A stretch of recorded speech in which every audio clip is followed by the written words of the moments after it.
तो आज हम लोग trigonometrical ratios for sum and difference of two angles के बारे में पढ़ने वाले हैं। ठीक है, थोड़ा सा देखते हैं कि ये है क्या और इसका यूज केसेस क्या है। सपोज करिए कि आपको फाइंड करना हो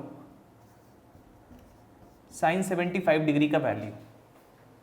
आप कैसे फाइंड आउट करिएगा? आपके पास नहीं है कोई अभी सुविधा, बट इसी को हम लिख सकते हैं sine 45 degree plus 30 degrees. Now you are able to find the value of sin 75 degrees if you know the formula for this, or if you know how to break this into just sin 45 and sin 30 or cos 45 and cos 30। ठीक है, अगर आप इसको break कर सकें सिर्फ sin 45 या sin 30 में या cos 45 या cos 30 में या किसी भी ट्रिगोनोमेट्रिकल रेशियो 45 और 30 डिग्री में, तो आप sin 75 डिग्री का वैल्यू निकाल सकते हैं। और जो आज सम एंड डिफरेंसेस के फॉर्मूला के बारे में हम लोग देखने वाले हैं, वो एक्चुअली इसी चीज को ब्रेक करना हमें सिखाएगा। उस फॉर्मूला को यूज करके हम इसे ब्रेक कर सकते हैं, and thereafter we will easily able to find out the value of sin 75 degrees and so many other values like this. ठीक है, तो चलिए शुरू करते हैं। सबसे पहले कुछ थ्योरम से उसको प्रूव करते हैं, और वही थ्योरम्स एक्चुअली फॉर्मूलाज हैं आपके, तो फॉर्मूला को प्रूव भी करना होगा। चलिए,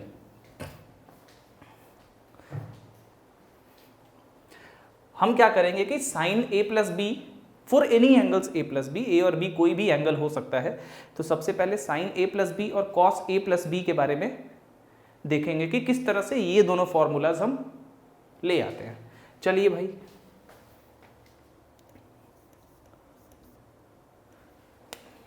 लग रहा है ये पहले से ही खत्म है।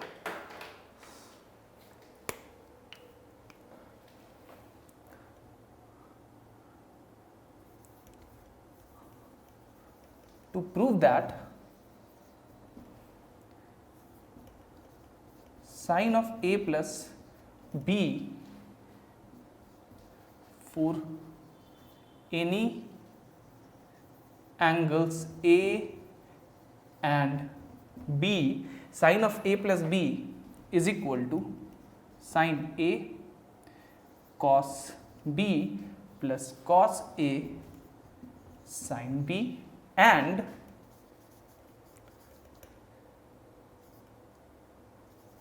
cos of a plus b is equal to cos a cos b minus sin a sin b। ठीक है, ये होता है किसी भी एंगल a और b के लिए sin a प्लस बी का formula, sin a into cos B plus cos A into sine B, और ये होता है cos a प्लस बी का formula, cos a into cos B minus sin a into sine B. Now how to prove these formulas? चलिए देखते हैं भाई। सबसे पहले इन फॉर्मूलाज को हम किसी एक्यूट एंगल्स a और b के लिए प्रूफ करते हैं। एक्यूट एंगल्स 0 से 90 डिग्री तक जो हो। चलिए भाई, मान लेते हैं ये हमारा इनिशियल लाइन है OA। ठीक है, यहां से रिवॉल्विंग लाइन चलना शुरू किया और किसी समय में यहां पे आके रुक गया। ये एंगल हमारा हो गया A। ठीक है, अब यही रिवॉल्विंग लाइन यहां से यहां तक आया और ये एंगल हमारा हो गया B। तो इतना तो आप साफ साफ देख सकते हैं कि angle AOC is equal to A plus B. इसमें तो कोई दिक्कत होनी नहीं चाहिए। अब चलिए भाई, फाइनल पोजीशन जो रिवॉल्विंग लाइन का है, रिवॉल्विंग लाइन का फाइनल पोजीशन क्या है? OC है। इस लाइन पे एक हम पॉइंट लेंगे P। ये हमने ले लिया एक पॉइंट P। यहां से हम परपेंडिकुलर ड्रॉ करेंगे OA पे, जो कि OA को M पे मीट करेगा, और P से ही इस OB पे, यानी कि ये जो रिवॉल्विंग लाइन का पोजीशन है, इस पे एक और परपेंडिकुलर ड्रॉ करेंगे, इसको रखें, नाम देंगे हम लोग एन, पी एन, कुछ भी नाम दे दीजिए। यहां से हम फिर एक परपेंडिकुलर खींचेंगे यहां पे क्यू, ठीक है। अब क्या करेंगे, एक एन आर परपेंडिकुलर खींचेंगे पीएम पे। Now our figure has been ready, हमारा फिगर जो है वो तैयार है। चलिए भाई, सबसे पहले इस ट्रायंगल पे जरा ध्यान दीजिए, ट्रायंगल आर पी एन, ठीक है, ये तो 90 डिग्री है, ओके। नाउ एंगल आरपीएन किसी भी ट्रायंगल के तीनों साइड्स का जो सम क्या होता है 180 डिग्री होता है। तो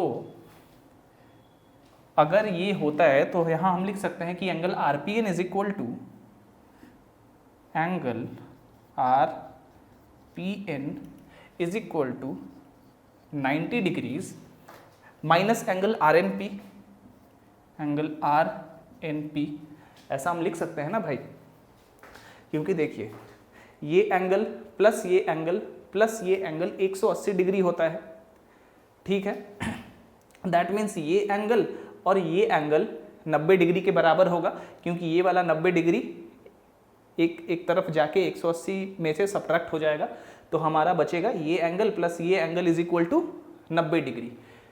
तो अगर फिर इस एंगल को हम एक साइड पे कर दें तो कितना हो जाएगा, angle R P N is equal to 90 degrees minus angle R N P, तो ये तो हो गया हमारा। बट एक चीज और यहां देखना है कि एंगल आर एन ओ, ये angle plus angle R N P और ये वाला एंगल, ये दोनों मिलके कितने होंगे भाई, ये 90 परपेंडिकुलर है इस पे, तो ये 90 और ये पूरा भी 90, यानी कि ये 90 डिग्री है। That means angle R N O is equal to 90 minus angle R N P, कोई दिक्कत नहीं है। तो 90 minus R N P angle R N O के भी बराबर है, इसलिए angle R P N is equal to angle R N O, ऐसा लिख सकते हैं ना, angle R P N is equal to angle R N O. लेकिन अब ये लाइन चूंकि इस पे परपेंडिकुलर है तो डेफिनेटली आर एन जो होगा हमारा वो पैरेलल होगा ओ ए के। अगर ऐसा है तो ये जो ओ एन है ये ट्रांसवर्सल का काम करेगा, जो काट रहा है दो पैरेलल स्ट्रेट लाइंस को, आर एन और ओ ए को, ओ और एन पे। दैट मीन्स ये जो आर एन ओ है ये बराबर होगा एंगल एन ओ ए के। Clearly angle R N O is equal to angle N O Q, alternating angle से। प्लेन जियोमेट्री से ऐसा आपने पढ़ा है। एक चीज़ और मैं बोलने वाला हूँ, प्लेन जियोमेट्री के बारे में मैं हमेशा कहता हूँ कि प्लेन जियोमेट्री का नॉलेज आपको होना चाहिए। बेसिक प्लेन जियोमेट्री का, similarity of triangles, congruency of triangles, basic circles का, सर्कल के बेसिक थ्योरम्स का, इन सब की जानकारी आपके पास होनी चाहिए। अगर आपको इसमें कोई डाउट है तो आप मेरे से कह सकते हैं कि तो मैं कोशिश करूँगा कि वीकली 2 या 3 दिन मैं आधे घंटे 35 मिनट का क्लास प्लेन जियोमेट्री का स्पेशली ले लूँगा, क्योंकि उससे क्या होगा कि 10, 12, 15 क्लास में आपका सारा बेसिक प्लेन जियोमेट्री क्लियर हो जाएगा। बट आप बताइएगा, उसके बाद इसके बारे में सोचेंगे। चलिए, तो ये हो गया angle R N O is equal to angle N O Q, alternate angle से। But angle N O Q क्या है भाई, ए के बराबर है, तो यहाँ पे हम लोग ए लिख सकते हैं। That means angle R P N किसके बराबर आ गया, ए के बराबर आ गया। That's it. अब आप बड़ी आसानी से निकाल सकते हैं साइन ए प्लस बी और कॉस ए प्लस बी। चलिए भाई, therefore sine A plus B is equal to sine Q, या ऐसे लिख दीजिए साइन ए ओ पी,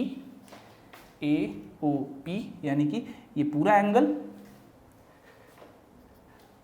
अब भाई ए प्लस बी जो ये पूरा एंगल है, ये किस राइट एंगल ट्रायंगल में आ रहा है? Right angle triangle P M O के अंदर आ रहा है, तो परपेंडिकुलर होगा पीएम और हाइपोटेनस होगा ओपी। तो sine AOP is equal to perpendicular, यानी कि PM by hypotenuse OP.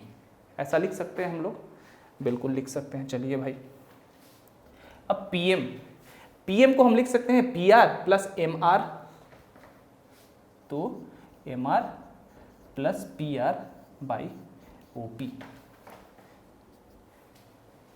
M R और एन क्यू तो बराबर है कंस्ट्रक्शन से, क्योंकि आर एन क्यू एम एक रेक्टेंगल है, तो आर एम और एन क्यू बराबर होगा, opposite sides of a rectangle are equal. तो आर एम और एन क्यू, तो एम आर को एन क्यू लिख सकते हैं। क्यों एम आर को एन क्यू लिख रहे हैं?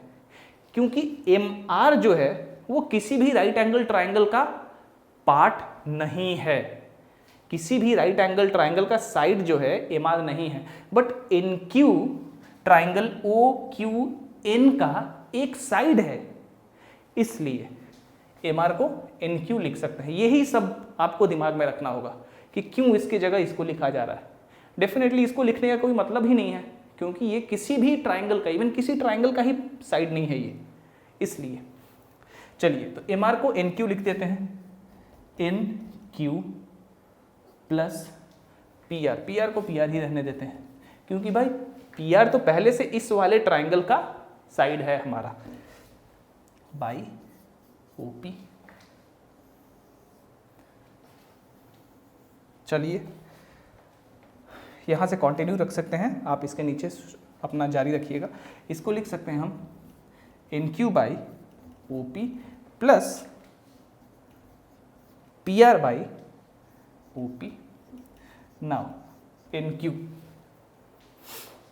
अगर एन क्यू को हम ओ एन से डिवाइड कर दें तो कोई दिक्कत होगा। क्यों ऐसा किया गया?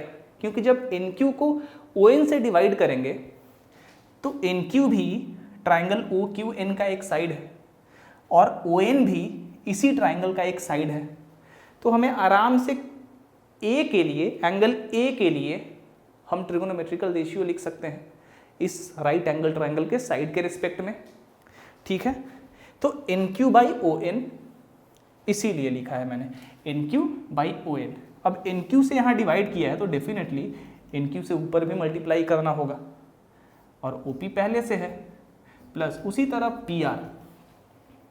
अब देखेंगे कि अब P R by O P, P R by O P ये तो कुछ है नहीं, सिंपल एक रेशियो है, बट अगर हम पी आर को पी एन से डिवाइड कर दें तो क्या दिक्कत है? P R by P N, क्योंकि भाई ट्रिगोनोमेट्रिकल रेशियो क्या होता है? बेसिकली राइट एंगल ट्राइंगल के साइड का रेशियोज वही तो होता है ना। जैसे साइन किसी एंगल का क्या होता है, किसी राइट एंगल ट्राइंगल में किसी एंगल का साइन क्या होगा? उस ट्राइंगल का उस एंगल के रिस्पेक्ट में जो परपेंडिकुलर होगा और जो हाइपोटेनस होगा उनका रेशियो होता है, राइट। उसी तरह बाकी ट्रिगोनोमेट्रिकल रेशियोज के लिए भी। तो अगर हम यहाँ पे पी आर को पी एन से डिवाइड कर दें तो ये हो जाएगा पर P R by P N, इस राइट एंगल ट्राइंगल के दो साइड का रेशियो। पक्का ये कोई ना कोई ट्रिगोनोमेट्रिकल रेशियो तो देगा। चलिए भाई, अब यहाँ पे डेफिनेटली हम देख लेंगे क्या देगा, P R by P N. अब इसी तरह से जब पी एन से डिवाइड किया तो पी एन से हम मल्टीप्लाई भी करेंगे, divided by O P. N Q by O N, N Q by O N, अगर ध्यान से देखें तो ट्राइंगल ओ क्यू एन में इस वाले एंगल का sine perpendicular N Q divided by hypotenuse O N. तो N Q by O N को लिख सकते हैं हम sine of A O N by O P, O N by O P. ध्यान से देखिए, O N by O P, ये है पी एन जो है परपेंडिकुलर है ओ बी पे, यानी कि ONP एक राइट एंगल ट्राइंगल है। और अगर हम इस ट्राइंगल के रेस्पेक्ट में कॉस को देखें यानी कि कॉस बी यहाँ पे, तो ये बेस हो जाएगा और ये हाइपोटेनस हो जाएगा। यानी कि ON/OP is cos B PR/PN। PR/PN इस एंगल के रिस्पेक्ट में अगर हम कॉस को देखें तो क्या हो जाएगा, base PR divided by hypotenuse PN। So PR/PN is equal to cos of angle RPN into PN/OP PN/OP। फिर से इस B के लिए ये हो जाएगा परपेंडिकुलर, ये हो जाएगा हाइपोटेनस, यानी कि sine B is equal to PN/OP। तो ये हो जाएगा हमारा साइन B के बराबर, इसी को लिख सकते हैं साइन A कॉस B। और एंगल RPN किसके बराबर हमने निकाला है, A के बराबर, तो ये हो जाएगा cos A sine B। That's it, the first formula is proved. Definitely अभी A और B एक्यूट एंगल्स हैं यहाँ पे, क्योंकि हमने इसको इसी तरह से प्रूव किया है। हम थोड़ी देर में इसको प्रूव करने वाले हैं कि A और B जरूरी नहीं है कि एक्यूट एंगल ही हो, किसी भी एंगल के लिए, किसी भी मैग्नीट्यूड ऑफ एंगल के लिए ये फॉर्मूला वैलिड होगा, जैसा कि पिछले सारे फॉर्मूलाज को हम देखते आ रहे हैं ट्रिगोनोमेट्री में, कि किसी भी एंगल के साइज और साइन के लिए वो सारे फॉर्मूलाज वैलिड होते हैं। चलिए इसको इरेज कर देता हूँ, फॉर्मूला तो आपने लिख ही लिया होगा, और ये भी हम इरेज कर देता हूँ क्योंकि आपको यहाँ फिगर में पता चल रहा है कि एंगल RPN हमारा A है। तो ये सारा का सारा इरेज कर देता हूँ, आप इसको नोट डाउन कर लीजिए एक बार। याद रखिए cos A plus B sine A plus B, और cos A माइनस बी और साइन A माइनस बी, ये दोनों फॉर्मूलाज को प्रूव करना ज़्यादा जरूरी है, क्योंकि अगर ये दोनों फॉर्मूलाज हम लोग किसी भी एंगल A और B के लिए अगर प्रूव कर दें तो बाकी सारा जो फॉर्मूला होगा tan A प्लस बी या cot A plus B, tan A minus B, ये सारे इन सारे फॉर्मूलाज को जब प्रूफ करने हम जाएंगे तो हमें जियोमेट्रिकल फिगर की ज़रूरत नहीं होगी। इन्हीं फॉर्मूलाज को यूज़ करके वो भी हम प्रूफ कर देंगे, क्योंकि भाई ये फॉर्मूलाज तो पहले से हमने प्रूफ कर रखा होगा कि किसी भी एंगल के लिए ये वैलिड है। तो अगर इससे हम वो सारे फॉर्मूलाज प्रूफ करें या इससे कोई भी फॉर्मूलाज प्रूफ करें तो वो जो पर्टिकुलर फॉर्मूलाज आएंगे वो भी किसी भी एंगल के लिए वैलिड होंगे। चलिए भाई आगे चलते हैं।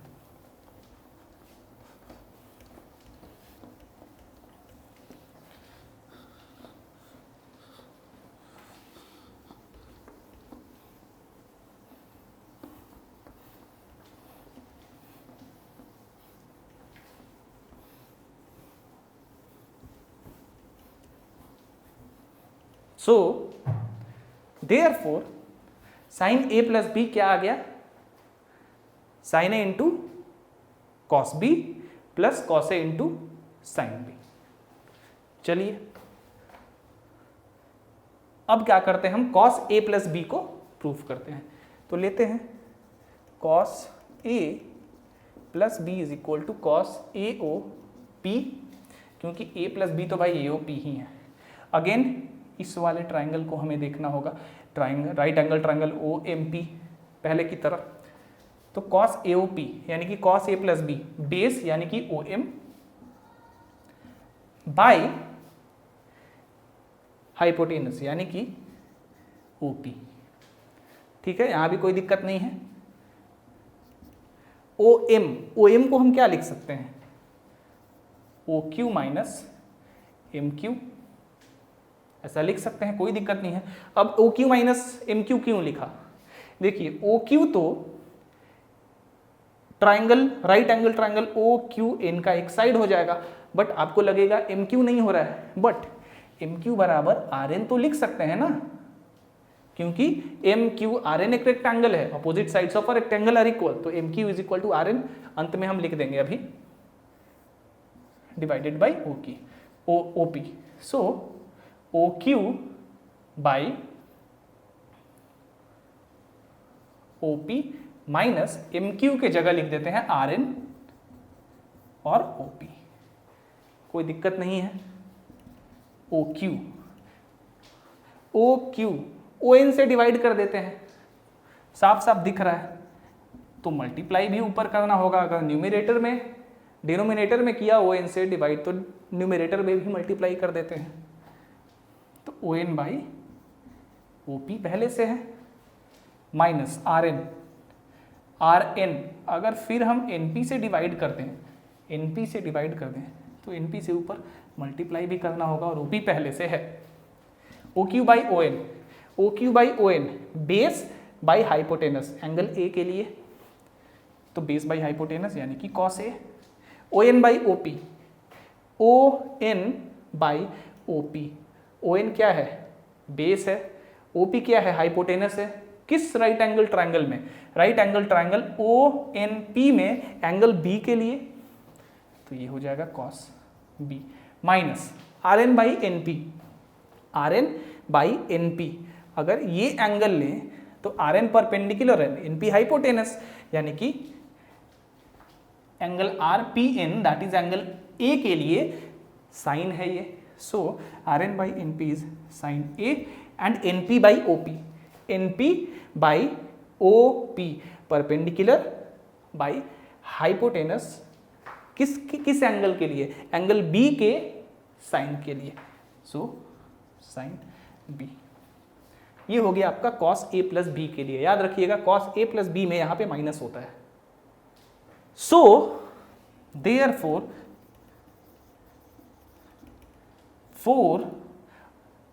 अभी तो हमने ये फॉर्मूला निकाल लिया, जैसा कि मैंने कहा इसको मैं बाद में लिखूंगा, जो अभी लिखने वाला था मैं। अब A और B तो यहां एक्यूट एंगल्स हैं भाई, अभी हमें ये भी प्रूव करना है कि ये किसी भी एंगल्स के लिए सही होंगे। तो पहले तो एक्यूट एंगल्स के लिए हमने फॉर्मूला को प्रूव कर लिया, ठीक है। अब इसको क्या करते हैं, किसी दूसरे एंगल के लिए देखते हैं। चलिए, फॉर्मूला आपका प्रूफ हो गया, एक्यूट एंगल के लिए अभी हुआ है। इरेज करता हूं मैं, चलिए।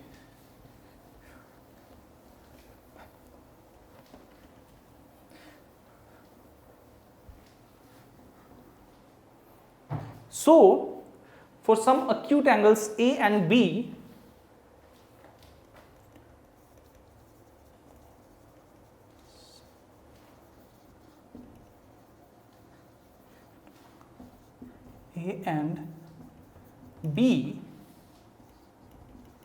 sin A plus B is equal to sin A cos B plus cos A sin B, and cos A plus B is equal to cos A cos B minus sin A sin B।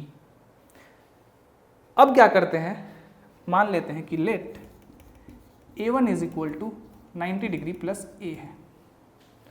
A तो हमारा acute angle है, और acute angle में 90 जोड़ दिया हमने, definitely अब ये एक ऑब्ट्यूस एंगल बन गया, जो कि 90 और जो कि 180 तक जाएगा, ठीक है। तो सबसे पहले देख लेते हैं कि अगर A1 सब्स्टिट्यूट करते हैं A की जगह तो क्या होता है। चलिए, therefore sine A plus A1 plus B, इसको लिख सकते हैं sine 90 degree plus A plus B, ऐसा तो लिख सकते हैं ना हम, इसको लिख सकते हैं इतना। अब एक चीज और यहां से देख लीजिए, अगर यहां पे साइन 90 प्लस A कितना है हमारा, सॉरी ये है साइन A1, और उसी तरह cos 90 प्लस A कितना है हमारा, cos A1, क्योंकि A1 is equal to 90 plus A हमने यहां पे रखा है, ठीक है। चलिए भाई, अब यहां से देखते हैं साइन 90 प्लस ए प्लस बी, इसको लिख सकते हैं साइन 90 प्लस ए प्लस बी, यहाँ तो कोई दिक्कत नहीं होगी। इसको साइन 90 प्लस थीटा क्या होता है, sine 90 plus theta cos theta, तो इसको कॉस ए प्लस बी आ गया। ये कितना आ गया, कॉस ए प्लस बी। लेकिन cos A plus B is equal to sine A one plus B. अभी इस ये पूरा फॉर्मूला हमारा ब्रेकडाउन नहीं हुआ है। ए और बी तो एक्यूट एंगल है, एक्यूट एंगल के लिए कॉस ए प्लस बी क्या होगा, cos A cos B minus sign A sine B. ये क्या होता है, एक्यूट एंगल के लिए कॉस ए प्लस बी का फॉर्मूला। लेकिन अब आपको ये लग रहा होगा कि भाई इसमें तो a1 कहीं है ही नहीं, इस फॉर्मूला में a1 कहाँ है, a1 तो कहीं है ही नहीं। तो सबसे पहले हम a1 को तो ले आएंगे ना, हमें a1 को तो ले आना होगा। a1 को कैसे ले आएंगे, अगर यहां पे a की जगह हम क्या रखते हैं, a1 minus 90, a1 minus 90 into cos B minus यहाँ पे फिर a की जगह a1 minus 90 into sine B, कोई दिक्कत नहीं है। इसको कॉस 90 माइनस a1 लिख सकते हैं, ये तो लिख सकते हैं ना, क्योंकि माइनस कॉमन लेंगे और cos minus theta cos theta ही होता है, इसीलिए 90 माइनस a1 भी लिख सकते हैं इसको। कॉस बी माइनस, यहाँ पे माइनस कॉमन लेंगे तो sine minus theta is equal to minus sine theta. क्यों, क्योंकि देखिए साइन यहाँ से माइनस कॉमन लेंगे तो ये हो जाएगा 90 माइनस a1 और ये माइनस बाहर आ जाएगा माइनस साइन 90 माइनस a1। अब आप समझ रहे होंगे, तो माइनस माइनस मिलके प्लस ये हो जाएगा sine 90 minus a1 into sine B. So अब क्या करेंगे, cos 90 minus theta sine theta, यानी कि sine a1 cos B, cos sine 90 minus theta cos theta, तो plus cos a1 sine B. अब जरा इस फॉर्मूला को और इस वाले फॉर्मूला को दोनों को मैच करिए। a की जगह a1 है, but a1 is not an acute angle, it is definitely an obtuse angle, right. तो जब a1 है a की जगह, तो क्या हो जाएगा, ये a1 है तो क्या हो जाएगा, ये a की जगह a1 होना चाहिए, बाकी कोई साइन वाइन चेंज नहीं होना चाहिए। तो साइन a, यहाँ पे साइन a1, यहाँ पे कॉस b, यहाँ भी कॉस b, क्योंकि b तो यहाँ भी एक्यूट एंगल ही है, plus cos a1 into sign b। Same इसी तरह का फॉर्मूला है, बस a की जगह a1 लिख दिया है। उसी तरह से हम अगर b1 की जगह b प्लस 90 सब्सटीट्यूट करेंगे तो भी वही आएगा। अगर हम a1 a प्लस 90 और b1 b प्लस 90 एक साथ सब्सटीट्यूट करेंगे तो भी वही आएगा। उसके बाद उससे ज़्यादा के लिए प्रूफ करना है तो हम क्या करेंगे, a2 is equal to a1 plus 90 रख के देख लेंगे। अब a1 तो यहाँ पे क्या है, a1 भाई एक ऐसा एंगल है जो कि 90 डिग्री से बड़ा है, उसमें और हमने 90 डिग्री जोड़ दिया तो ये 270 डिग्री तक चला जाएगा। तो हम देखेंगे कि इसके लिए भी सेम फॉर्मूला आएगा, इसी तरह से अप्लाई करने पे स्टेप बाय स्टेप। उसके बाद हम क्या करेंगे, a3 is equal to a2 plus 90 कर देंगे तो ये 360 डिग्री तक चला जाएगा, ठीक है। तो ये हमें यही बताता है, उसी तरह ये फॉर्मूला भी इसी तरह से हम देख सकते हैं कि किसी भी एंगल के लिए सही होगा। तो इसीलिए ये फॉर्मूला जो है ये सिर्फ एक्यूट एंगल्स के लिए वैलिड नहीं है। This formula these formulas are valid for all the angles a plus b, that is these formulas are valid universally, ठीक है। और यहां पे हमने देख लिया। चलिए तो अब इसको हम लिख सकते हैं सिमिलरली। अब इसको मुझे कराने की जरूरत नहीं है, ये टाइम वेस्टेज है, टाइम कंज्यूमिंग है। एक मैंने बता दिया, आप रख रख के देख सकते हैं। ठीक है, चलिए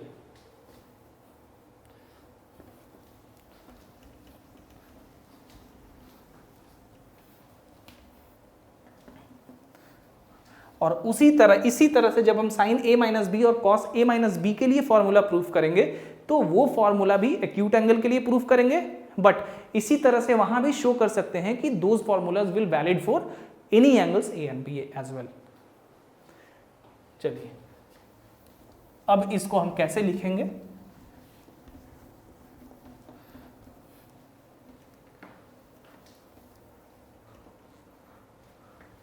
सो therefore for any values, for all the values of A and B, sin A plus B is equal to sin A cos B plus cos A sin B and cos A plus B is equal to cos A cos B minus sin A sin B। Now अब ये हम लिख सकते हैं कि किसी भी values of A and B के लिए ये दोनों फॉर्मूलाज इसी तरह से लिखे जाएंगे, दैट इज वैलिड होंगे। चलिए अब हम लोग चलते हैं cos A माइनस बी और sin A माइनस बी की तरफ।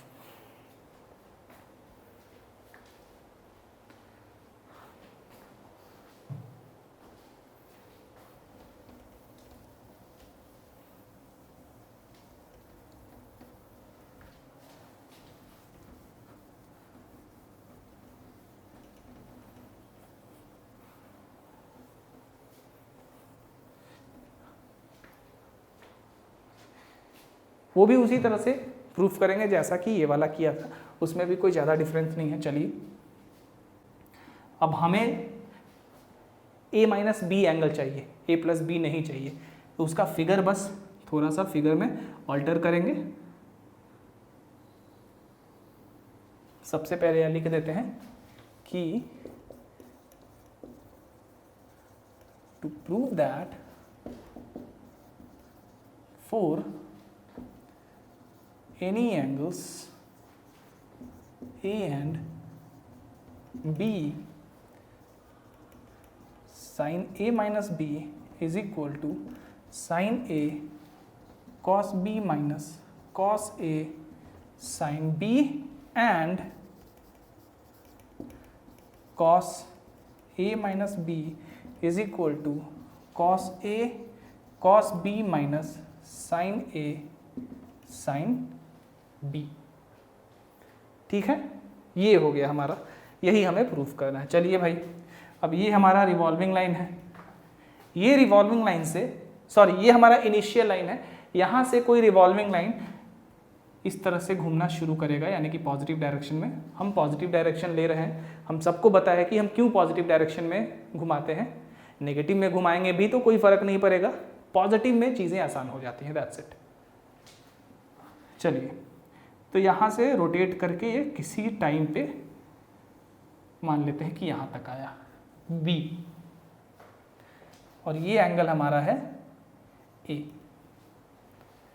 अब मान लेते हैं कि यहाँ से ये ऑपोजिट डायरेक्शन में रिवॉल्व किया और यहाँ तक आया C, और ये एंगल हमारा है B। ठीक है, clearly angle AOC is equal to A minus B. ठीक है, आपको दिख रहा है बड़ी आसानी से, कोई दिक्कत नहीं है। अब final position of the revolving line में याद रखिएगा, पिछले वाले फिगर में भी हमने जो रिवॉल्विंग लाइन का फाइनल पोजीशन था वहां पे लिया था पॉइंट P, यहां भी फाइनल पोजीशन पे ही पॉइंट P को लेंगे। मान लेते हैं यहां पे हमने एक पॉइंट P लिया, यहाँ से सबसे पहले इस पे एक परपेंडिकुलर खींच दिया PM और एक परपेंडिकुलर इस पे खींच दिया PN। अब N से यहाँ पे एक और परपेंडिकुलर खींचा हमने OA पे,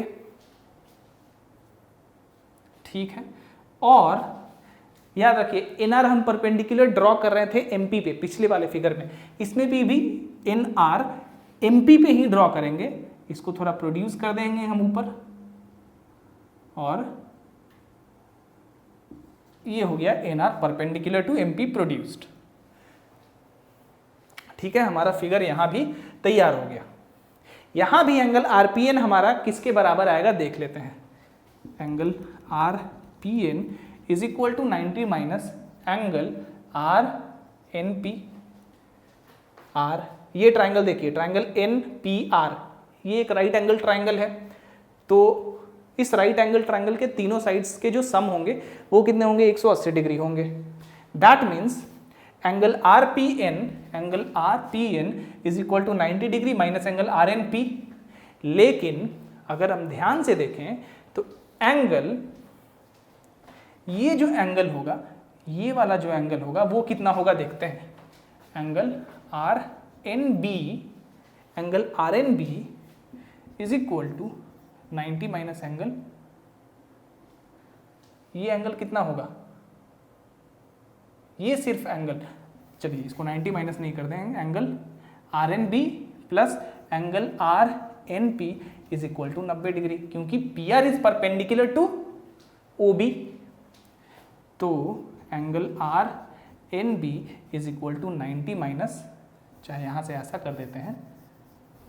सबसे पहले तो एक चीज ये देखिए कि ये लाइन और ये लाइन पैरेलल है, यानी कि ये एंगल और ये एंगल, एंगल RNB बराबर एंगल AOB, क्यों, कॉरेस्पॉन्डिंग एंगल से AOB A के बराबर है। Corresponding angles, parallel straight lines के बारे में आपको देखना होगा, आपको कॉरेस्पॉन्डिंग एंगल्स के बारे में मिल जाएगा, ठीक है। ये इतना बेसिक है कि इसको अब मैं नहीं बताऊंगा आपको। जैसा कि मैंने कहा, अगर आपको प्लेन जियोमेट्री पढ़ना है तो डेफिनेटली मैं कोशिश करूंगा, आप पहले मुझे बताइएगा कि आपको वो जानना है कि नहीं, उसके बाद I will try to tell you all about the basics of, specially basics of plane geometry. Triangles के बारे में, सर्कल्स के बारे में, ये सब थोड़ा सा हम जानकारी ले लेंगे ना, रिवाइव कर लेंगे। वैसे तो आपने अपने 10th क्लास तक ये सारा कुछ पढ़ा होगा, तो आई होप कि आपको याद हो ये सब बेसिक। ये एंगल्स तो बहुत ही बेसिक चीज़ है, ऑल्टरनेट एंगल्स हुआ, कॉरेस्पॉन्डिंग एंगल्स हुआ, ये सब कुछ बड़ा बेसिक्स है। चलिए, angle RNB plus angle RNP, RNB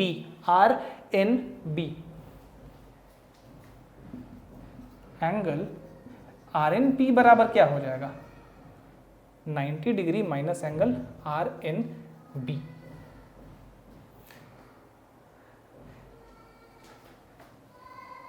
ये और ये ठीक है, ठीक है। कहीं कुछ मैंने ज़्यादा समझाने के चक्कर में आपको कुछ गलत तो नहीं बता दिया, देख लूँ एक बार, नहीं तो बाद में फिर गलती मिलेगा ही नहीं जल्दी से।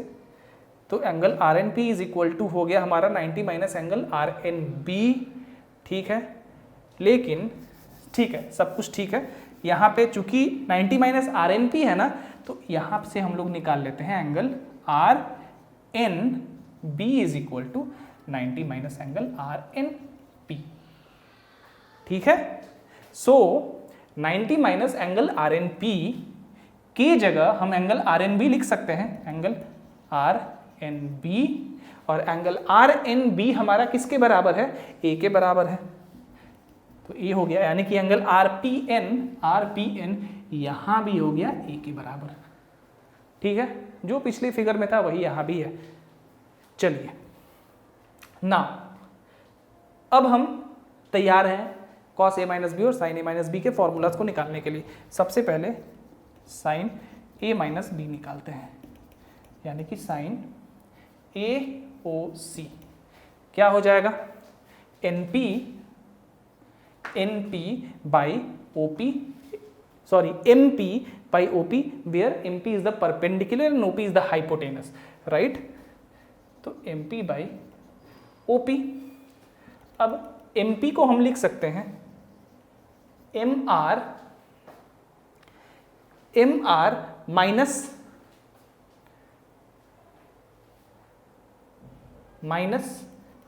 PR लिख सकते हैं भाई। MR में से PR जाएगा तो MP ही बचेगा, तो लिख सकते हैं ये चीज। चलिए भाई, MR by OP minus PR by OP। MR को हम NQ लिख सकते हैं ना, फिर वही यहाँ पे कारण है, MR किसी भी राइट एंगल ट्रायंगल का साइड नहीं है, बट NQ तो है और NQ MR के बराबर है, तो MR के जगह NQ लिख देते हैं, NQ divided by OP minus PR by OP। चलिए भाई, NQ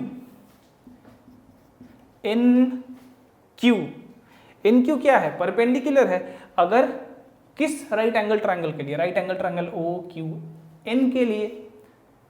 इस राइट एंगल ट्रायंगल का तो एक साइड ही है ही, और अगर हम एंगल A को कंसीडर करें तो ये परपेंडिकुलर है इस एंगल के रेस्पेक्ट में, तो NQ डिवाइडेड बाई ON से मैंने डिवाइड कर दिया, तो ON से मल्टीप्लाई भी करना होगा, और नीचे पहले से OP है हमारा, माइनस PR।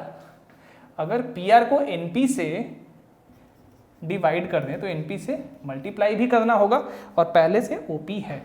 चलिए भाई, NQ by ON perpendicular by hypotenuse sine of A के लिए, तो NQ by ON sine of A, ON by OP कुछ नहीं है, ये इस पे परपेंडिकुलर है, तो ON बेस हो गया और OP हाइपोटेनस हो गया। ट्रायंगल OPN के लिए तो ON by OP base by hypotenuse, किसके लिए? इस एंगल के लिए, एंगल B यानी कि cos of B, minus PR by NP। अगर इस एंगल को कंसीडर करें तो PR बेस हो गया और NP हाइपोटेनस हो गया, बेस बाई हाइपोटेनस, यानी कि कॉस RPN यानी कि A के लिए, तो यहाँ पे A लिख देंगे। फिर NP by OP, NP perpendicular है और OP हाइपोटेनस है। अगर एंगल B को कंसीडर करें, यानी कि sine B is equal to perpendicular NP by hypotenuse OP, sine B हो गया।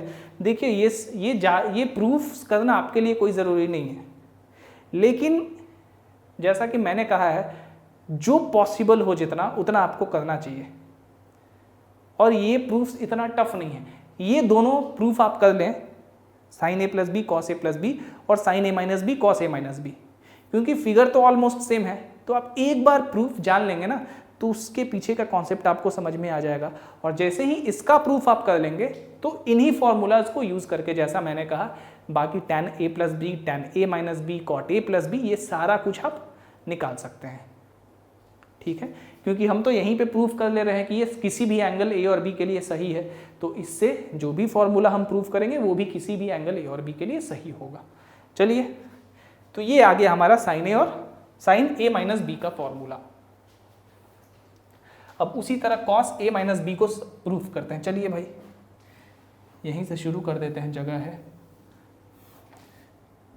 Also cos A minus B is equal to cos AOC is equal to OM base divided by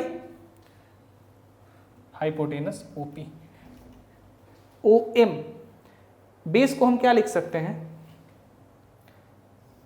OQ plus QM लिख सकते हैं ना, कोई दिक्कत नहीं है। OQ by OP plus Q M को एन आर लिख देते हैं, कारण आपको पता है, by O P.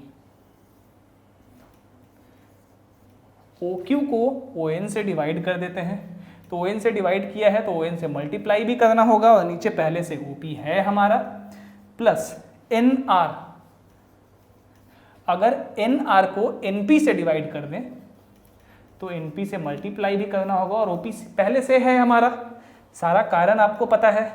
O Q by O N, cos of A is equal to base O Q by hypotenuse O N, तो ये क्या हो गया, cos A O N by O P, O N by O P,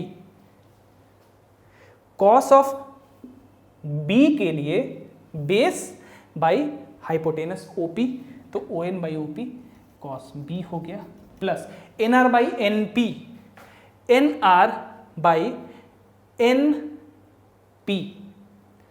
इस angle को consider करेंगे A को, तो एन आर परपेंडिकुलर और N P hypotenuse, so N R by N P is the sine of this angle A,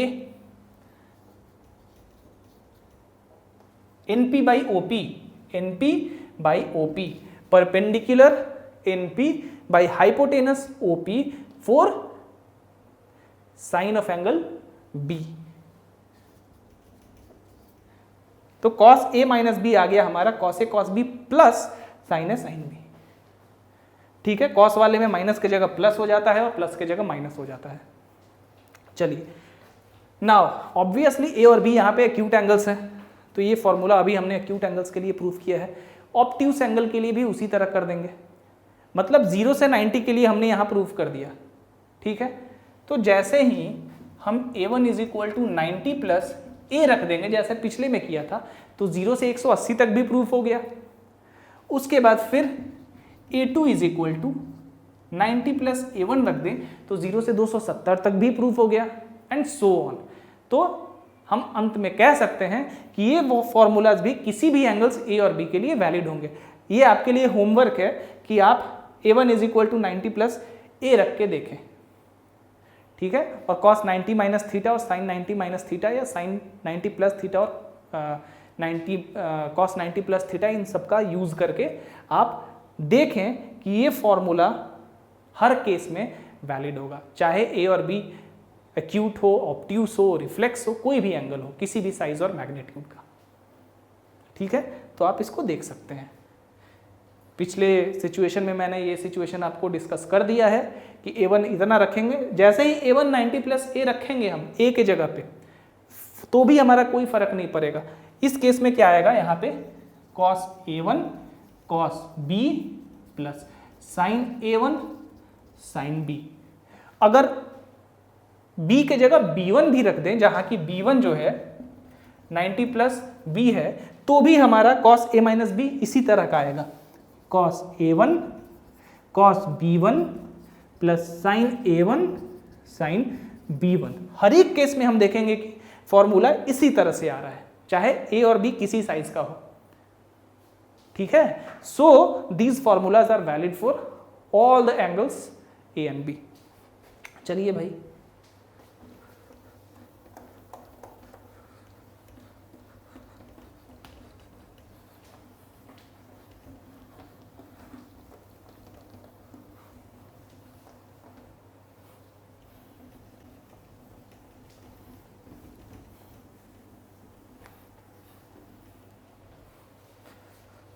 therefore for all the values of the angles A and B, sin A minus B is equal to sin A cos B minus cos A sin B and cos A minus B is equal to cos A cos B plus sin A sin B। ठीक है, चलिए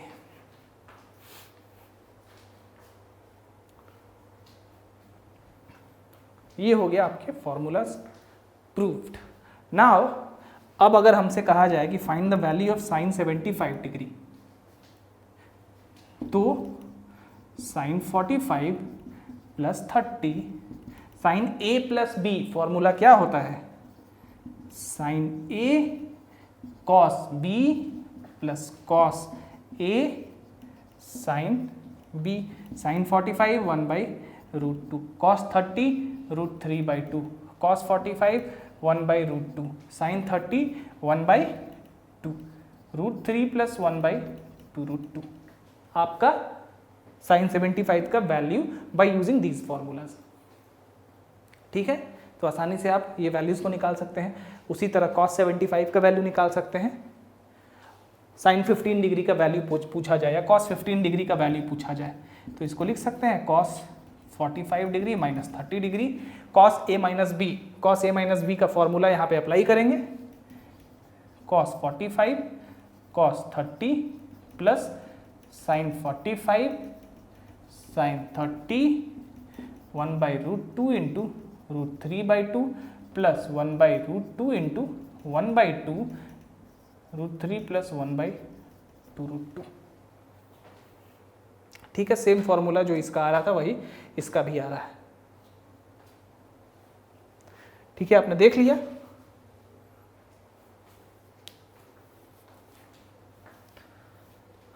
चलिए अब एक दो problem करते हैं, देखते हैं इस फॉर्मूलाज पे। और ये थोड़ा प्रूफ में टाइम लगा है, इसलिए आज का क्लास हम यहीं पे बंद करेंगे। हो सकता है कि आज ही मैं इसके आगे का भी पोर्शन आपको पढ़ा दूं। ठीक है, क्योंकि एक घंटा और 1.5 घंटा से ज़्यादा जब क्लास जाता है ना तो बच्चे भी बोर होने लगते हैं कि बहुत लंबा चला गया। इसीलिए मैं उससे ज़्यादा कोशिश करता हूँ कि ना रहे। मैथ्स में क्या है ना कि आप शॉर्ट्स आजकल यूट्यूब पे आता है ना, वो 1 मिनट वाले 90 सेकंड वाले, तो मैथ्स में ये पॉसिबल नहीं है कि आप शॉर्ट्स बना के कुछ डाल दें। ठीक है, अगर डाल रहे हैं तो आप वो कैसे कर रहे हैं मुझे नहीं पता, मेरे से तो नहीं होता है। इसलिए maths definitely takes time, not even maths, science, कोई भी साइंस हो गया ना, फिजिक्स हो गया, खास करके मैथ्स और फिजिक्स, ये आप शॉर्ट्स नहीं समझा सकते हैं शॉर्ट्स में 1 मिनट में। छोटी से छोटी बातों को समझाने के लिए इसमें समय लगता है। ठीक है, डेफिनेटली कोशिश करूँगा फ्यूचर में कि अगर संभव हो कि कुछ ऐसे चीज़ या ट्रिक्स शॉर्ट्स में आ जाए तो मैं कोशिश करूँगा, लेकिन मुझे ऐसा लगता है कि it will be a waste of time अगर मैथ्स में मैं कुछ शॉर्ट बना के डाल रहा हूँ तो। या तो मुझे आता नहीं है, या तो मुझे उस कॉन्सेप्ट पे पकड़ नहीं है इसलिए मैं वो चीज़ डाल रहा हूँ, या तो कुछ और कारण है।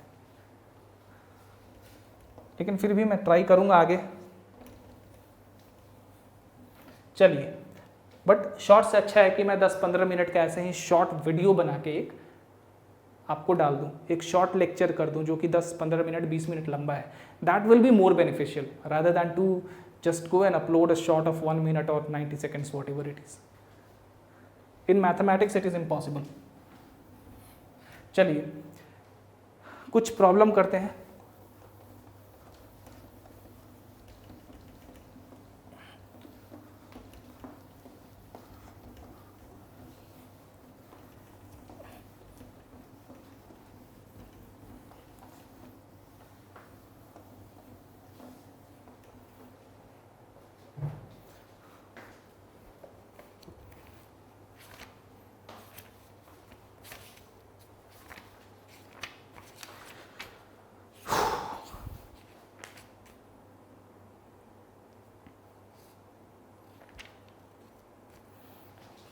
ये प्रॉब्लम देखिए, if sin alpha is equal to 3/5 and cos beta is equal to 9/41, find the values of sin alpha minus beta and cos alpha minus plus beta. ठीक है, अब हमें यहाँ पे साइन अल्फा और कॉस बीटा पता है। नाउ जब भी आपको ऐसा प्रॉब्लम दिया हुआ हो और यहाँ पे आपको कुछ नहीं बताया गया हो कि अल्फा और बीटा किस क्वाड्रेंट में है, क्या है, किस तरह है, तो जनरली आपको जो वैल्यूज आएंगे ना वो इसके अकॉर्डिंग लेना है। ये पॉजिटिव है तो आपको फर्स्ट क्वाड्रेंट में ही वैल्यू ले लेना है, आपको समझ लेना है कि फर्स्ट क्वाड्रेंट में है, इमेजिन करना है। लेकिन एक्चुअली में ऐसा होता नहीं है। अभी मैं थोड़ा सा आपको बताऊंगा कि ऐसा क्यों नहीं एक्चुअली होता है, और इस प्रॉब्लम को मैं आगे जाकर डिस्कस करूंगा कि किस तरह से अल्फा और बीटा हर एक क्वाड्रेंट के अकॉर्डिंग अपने साइन को डिक्टेट करता है। साइन यानी कि SIGN वाला साइन, प्लस या माइनस वाले साइन की बात कर रहा हूं मैं।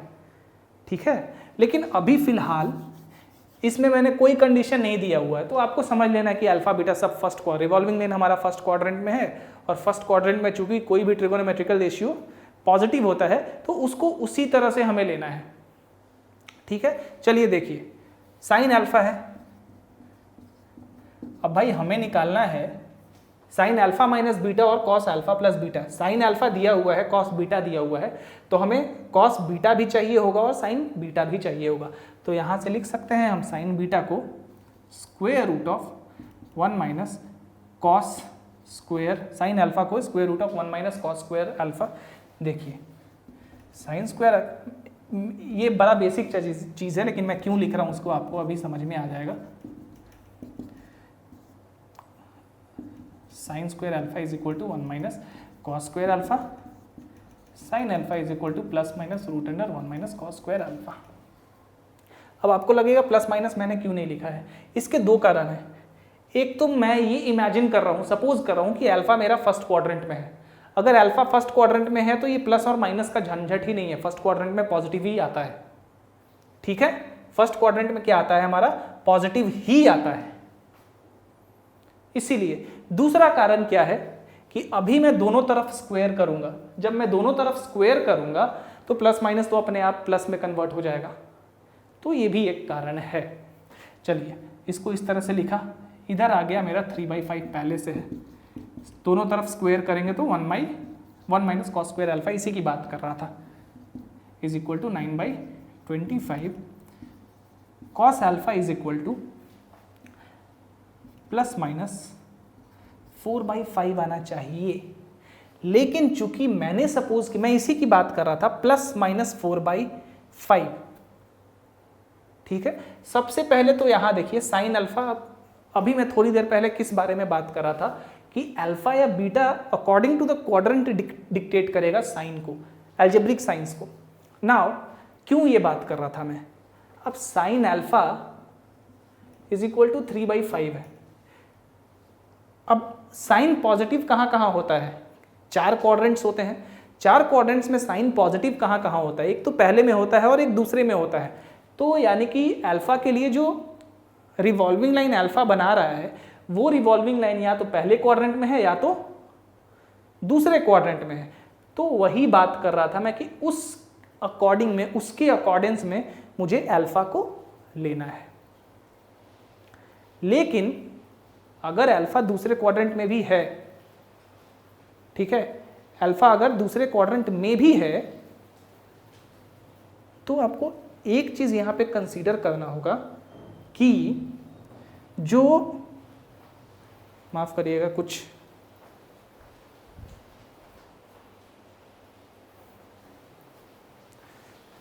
चलिए वो बारिश आ रही थी, उसी की आवाज बाहर से आ रही थी तो मुझे लगा कुछ गिर रहा होगा। चलिए cos alpha is equal to plus minus 4/5।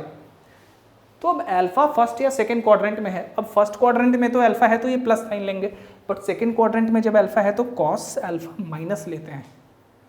इसी की बात कर रहा था मैं, और इसी के बारे में हम आगे डिस्कस करेंगे, इस क्लास में नहीं, इसके लिए एक स्पेशल लेक्चर में बनाऊंगा, उसमें ये सारा कुछ डिस्कस करेंगे। ठीक है, अभी नहीं तो फिर बहुत ज़्यादा टाइम कंज्यूम हो जाएगा। चलिए ऐसे ही 1 घंटा से ऊपर हो गया हमारा। Cos alpha is equal to plus minus 4/5। चूंकि हमने सपोज कर लिया कि अल्फा भाई फर्स्ट क्वाड्रेंट में है तो हमें बस प्लस 4/5 लेना है। उसी तरह cos beta is equal to 9/41 है, 1 minus sine square beta is equal to 81/41 का स्क्वायर 1681। ठीक है, यही काम किया है जो यहाँ पे किया था। Cos beta is equal to square root of 1 minus sine square beta is equal to 9/41 होता, दोनों तरफ स्क्वायर करते हैं तो 1 minus sine square beta is equal to इसका स्क्वायर। ये हो गया sine square beta is equal to, ये इधर आएगा 1681 में से 81, 1681। अगेन उसी कंडीशन जो यहाँ पे मैंने डिस्कस किया कि मैंने सपोज कर लिया कि हमारा सारा वैल्यू फर्स्ट क्वाड्रेंट के लिए ही है, तो 40/41 दैट्स इट। ठीक है, इसलिए हमें सबसे पहले निकालना है साइन अल्फा माइनस बीटा। क्या होता है? Sine alpha cos beta minus cos alpha sine beta. Sine alpha कितना है हमारा 3/5, कॉस बीटा कितना है 9/41, cos alpha 4/5, sign beta 40/41, 27 minus 160, 205, 205, यानी कि माइनस 133/205 इसका आंसर होगा। ठीक है, चलिए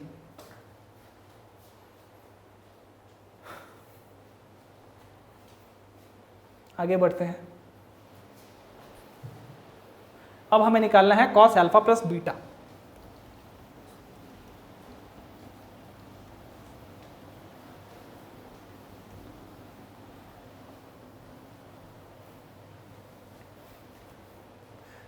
तो मैंने पूरा ही मिटा दिया ना। हमारा कितना आया था? कॉस अल्फा आया था 4/5 और साइन बीटा आया था 40/41। ठीक है, चलिए तो cos alpha plus beta is equal to cos alpha cos beta plus sine alpha sine beta. ये कितना आ गया? कॉस अल्फा हमारा कितना है 4/5 इंटू कॉस बीटा है 9/41 प्लस साइन अल्फा है हमारा 3/5 इंटू साइन बीटा है साइन बीटा है 40/41, 36, 205, 6, 5, 1/205। ठीक है, देखिए यहाँ पे माइनस होगा, ये गलती कभी नहीं करना है। ठीक है, ए प्लस जब अल्फा प्लस बीटा कॉस के केस में निकालते हैं तो यहाँ माइनस हो जाता है, यहाँ पे माइनस कर दीजिए। अब आ गया यहाँ पे 205, 36 माइनस 120, 4, 10 में से 6 गया तो 4, 11 में से 3 गया तो 8, 84/205 नेगेटिव। ठीक है, तो इस तरह से हम बनाते हैं ऐसे प्रॉब्लम्स को।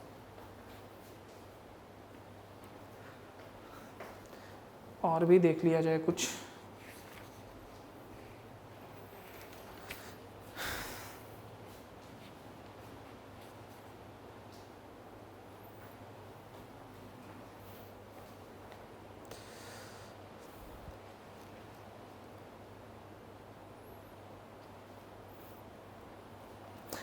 इस एक्सरसाइज में तो कोई खास प्रॉब्लम नहीं है, फिर भी चलिए एक दो प्रॉब्लम और देख लेते हैं। ये वाला प्रॉब्लम देखते हैं हम।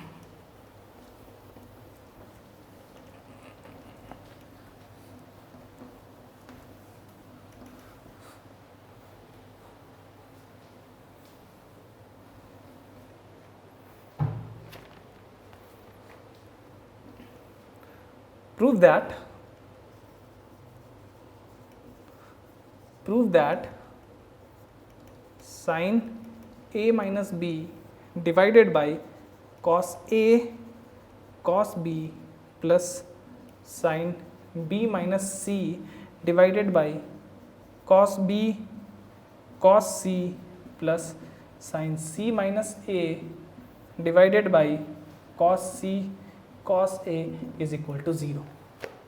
इसको प्रूफ करके देखिए, कुछ नहीं करना है, फॉर्मूला ब्रेक करते जाना है और ऊपर नीचे से फिर उसके बाद जो कटेगा उसको काटते जाना है, आपका आंसर 0 आ जाएगा।